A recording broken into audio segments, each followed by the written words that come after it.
بسم اللہ الرحمن الرحیم۔ السلام علیکم۔ نماز عشق کیا ہے؟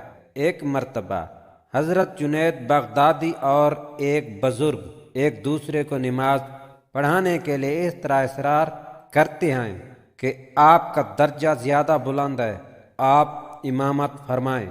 ابھی دونوں بزرگ ایک دوسرے کو امامت کے لیے راضی کر رہے ہوتے ہیں کہ اسی اثناء میں ایک لکڑہارا آ جاتا ہے۔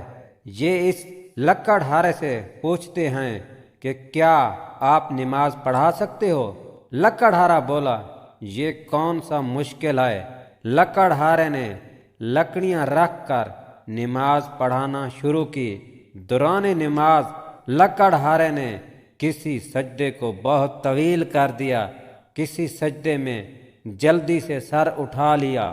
نماز ختم ہونے کے بعد دونوں بزرگوں نے لکڑہارے سے اس کی وجہ پوچھی تو لکڑہارے نے کہا کہ جب میں سجدے میں سبحان ربی اعلی کہتا تھا تو جواب آتا تھا لبیک یا عبدی۔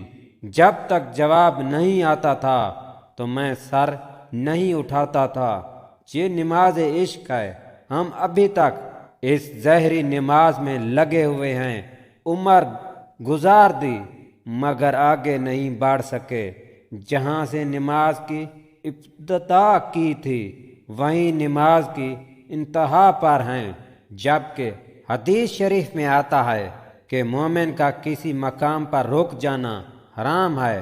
بڑھتے رہو، اس کی طلب میں بڑھتے رہو حتیٰ کہ اس کی طلب میں جان ہی چلی جائے۔ اگر اس کی طلب میں جان جائے گی تو ہم شہیدوں میں شمار کیے جائیں گے۔ نبی کریم صلی اللہ علیہ وآلہ وسلم نے ایک دفعہ صحابہ کرام سے فرمایا، جانتے ہو بد نصیب کون ہے؟ صحابہ کرام نے عرض کیا، بے شک اللہ اور اللہ کا رسول صلی اللہ علیہ وآلہ وسلم ہی خوب جانتے ہیں۔ نبی کریم صلی اللہ علیہ وآلہ وسلم نے فرمایا، بد نصیب بے نمازی ہے، کیونکہ بے نماز کو اسلام سے کچھ نصیب نہیں۔